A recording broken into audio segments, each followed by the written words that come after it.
I'm here today at Wiganholt, a popular beauty spot in the Sussex countryside, located between Pulborough and Storrington. We thought this would be the perfect opportunity to get to know our newest member of the at-home team. Stuart Maxwell has just joined us as a valuation consultant, and he'll be working in Pulborough, Billingshurst and the surrounding villages. Stuart's also a long-term resident in this area, and this happens to be one of his favourite places to walk his dog Baxter. Good morning, Stuart. Morning, Nikki. How are you doing? I'm very well, thank you. Good stuff. So it'd be lovely to find out a little bit more about you. Yeah. You're no stranger, of course, to the property No. industry, but how did it all start for you? It started back in the summer of 1978. I got a job for a firm in Guildford, and I was there for about 16 years. I then moved to Godalming, and from there I joined another firm who were based in Godalming, but I opened their office in Cranley. And we used to cover a lot of areas, including some of the Sussex areas, Eifold, Loxwood, almost down to this part. And then from there, I was headhunted by a firm in Billingshurst who wanted me to, let's say, upgrade their office in Storrington, Excellent. which I did. And I also sort of ran almost both of them actually at the time. And from there, I went to Arundel, which is a lovely town. It is. to It's work absolutely beautiful, isn't it? in. And again, obviously we encompassed all this area around here, including Amberley, which is just over there, Yeah. and lots of other villages in and around the Downs, which was great. Absolutely. So you've seen quite a lot of the area. Yes, haven't I you? have, and you know we're so lucky around here. We've got the South Downs here.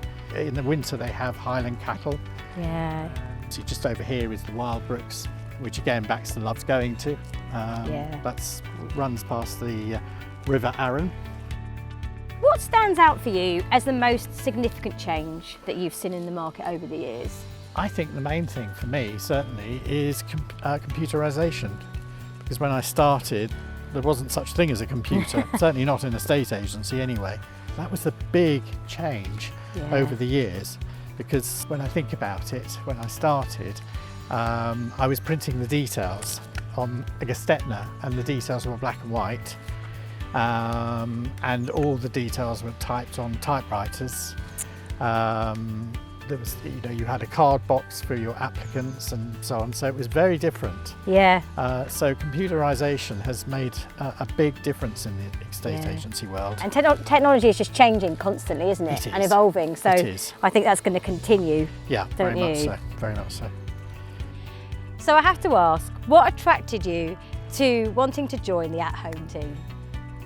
I was impressed by the awards that At Home had achieved over the last few years, and their excellent marketing, because I always think that's the important thing when selling a house.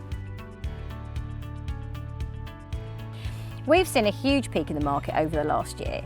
What would you say have been the main factors that buyers have been considering when choosing their next home? I think initially it was a stamp duty holiday because people could save a lot of money. It was then really about location, because I think people realised they could work from home and had to work from home. So they decided to sell up in places like London and the bigger conurbations and move down to this wonderful area. As an expert valuer, Stuart, what are the most important questions you think homeowners should be asking their estate agent when they come round to value their house? I think one of the most important questions they need to ask is, how can we sell it? How can we improve it to help the selling process? And there are a few people that I'm often sort of wishing them to ask me, is there anything that should be done when the house is so cluttered or there's a problem? And more often than not, they don't. And it's the people who've got the immaculate house who say, is there anything that should be done? But it is. I think it's down to perhaps a house being too cluttered. There are, on the odd occasion, a house which needs perhaps a little bit of a clean. And gardens. Quite often the gardens get left. They do a lot to the house, and they don't do a lot with the garden. And I think these days, when you see the growth of garden centres, often the garden's just as important as the house. Absolutely. And of course, as we all know, kitchens, bathrooms, and just generally that the house is tidy. That's the important thing.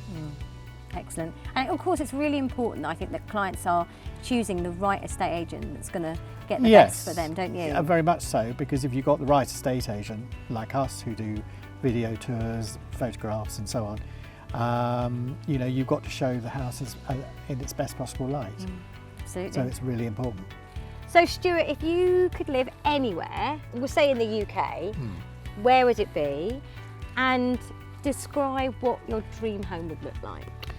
Sussex takes a lot of beating, followed by, I would say, Dorset, Devon, places like that. Certainly on the south coast. I'd like older style properties, but what I don't like is dark houses, so that's a bit of a difficulty. However, I think probably the ideal would be something Victorian, maybe with a sea view and countryside view from behind. I don't want, you know, I like neighbours, but I don't want people necessarily on top of me.